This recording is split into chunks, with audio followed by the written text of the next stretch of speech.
I have mixed feelings with this episode.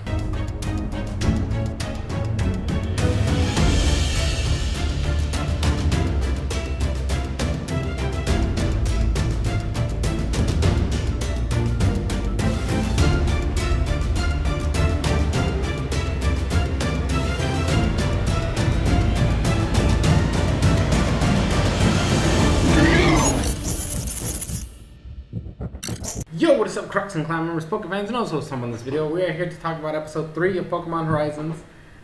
And I gotta say, it feels weird, okay? It feels weird because there's a lot of things I enjoyed about this episode.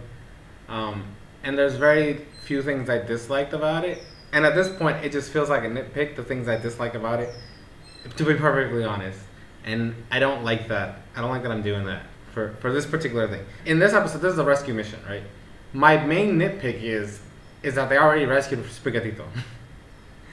And I think the problem that I'm having is that because I've watched so many anime since I started this whole Pokemon review journey, like since X and Y and shit like that, I've been watching so many animes, and I just feel like these type of like rescue missions tend to go for a couple episodes before they rescue it. But since it's Pokemon, you can't really do that because the whole point of the show is to show off the Pokemon.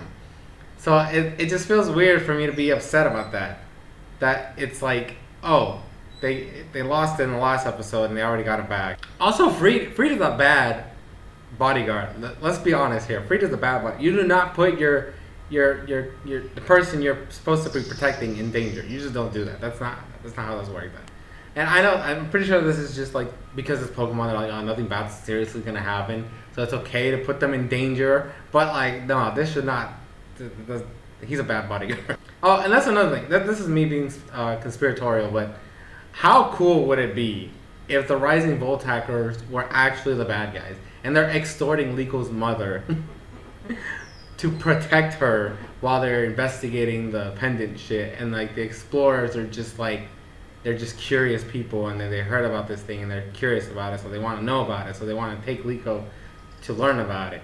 I don't know. That would be this would be my headcanon, like, cause like these guys are sus as fuck. Everybody in this fucking show, like the two teams, they're fucking sus as fuck. Both of them. I don't trust either one of them. Even though I know the fact that the way they're setting up, the explorers are the bad guys and the Voltacklers are the good guys. I get it. But in my headcanon, it's the opposite. Because the way he talks, the way Free talks at the end of the, after the whole rescue mission happens, it just sounds like somebody who's like making you, like, it's one of those bad guys that makes you comfortable with them over a period of time to like gain your trust, and then they turn on you, but they actually were never. I don't know. I just. Look, I'm just me being weird, okay? This is just me weird. But overall, like, I like the fact that it's a continuation. I like the fact that it feels like this is like one continuous story. The problem with the old series is that because of the structure of the show, the only like canon feeling episodes were when we're progressing towards Ash's goal, right? Everything else just felt like filler. But this, I mean, it's only been 3 episodes, so it's not like you can. But it all feels like one continuous story, you know? It doesn't feel like, oh, we're here, and then this doesn't exist. Like, no, they went from point A to point B to point C, and you saw the progress. So I really like the fact that the story is going this route, and if they continue this, then it's fine. I really like it. Also, I feel weird that it showed up, became best friends with her, and now she's like a irrelevant character. I mean, they showed her off in this episode, like they were in a video call, but I don't like the fact that it just feels like they set her up to be like a partner to Liko, and she's not even going to be a part of this journey. Because we're seeing Roy next episode, right? So we're heading to Paldea, and then we're gonna pick up Roy, and there's gonna be Liko and Roy, and the journey's gonna start, right? That's the whole thing. And so like I just feel like, why create On to begin with? Why show her off when she's not even gonna be important? But we'll see. Maybe she comes and joins, or maybe she becomes a part of the journey. Because the quote under the series title right now is Liko and Roy's adventure. So I don't know if that's gonna switch at some point, or we're gonna include more characters, and when the next title change happens, something's gonna. I don't know. We'll see how it goes. the other thing. I'm gonna learn their names, but the Athemia, whatever the fuck his name, the explorer's leader that shut off. Is this gonna be a gag where him and Freed's battles just never finish? Because at this point, it just feels redundant. This is the third time that a battle between them has been interrupted, and I don't like it. What?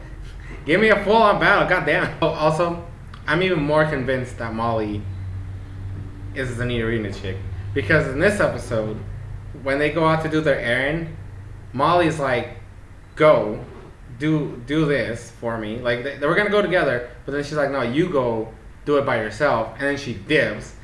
And then Liko in the Pokemon Center waiting for her items, and she's watching the Nidorina chick with the Quaxley.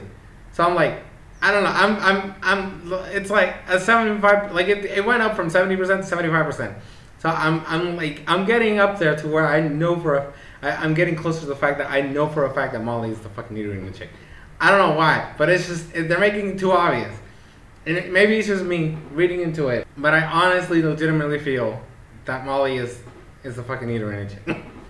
But yeah, overall it was a good episode. I'm gonna rate it higher than the last one. It's like I'll give it like a 7.5 out of 10 because I'm really enjoying it. I hope that the journey improves, and once we get Roy in there, then it's gonna be a bigger dynamic because then there's two characters that are like starting off on their own, which are able to then empathize with each other, which will then create a dynamic of them growing together. Because now it just feels like Liko's in a space with a bunch of adults, and that's just weird, and I felt uncomfortable.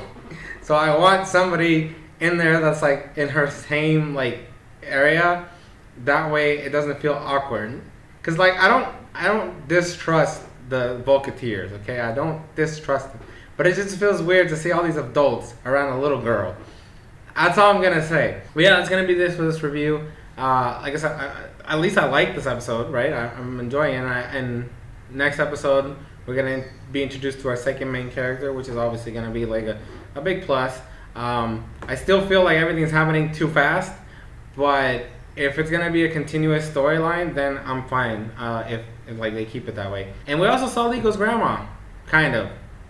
That one was weird. But that's gonna be it for this review. Thank you guys so much for watching. Link in the description to the episode in case you haven't watched it. And leave your thoughts and comments in the comment section below. Well, let's keep this conversation going. And I will try my best to vamp up the video content creation and go from there. So that's gonna be it. Thank you guys so much for watching. I've been SoresanCrockxen, and I will see you guys in future videos.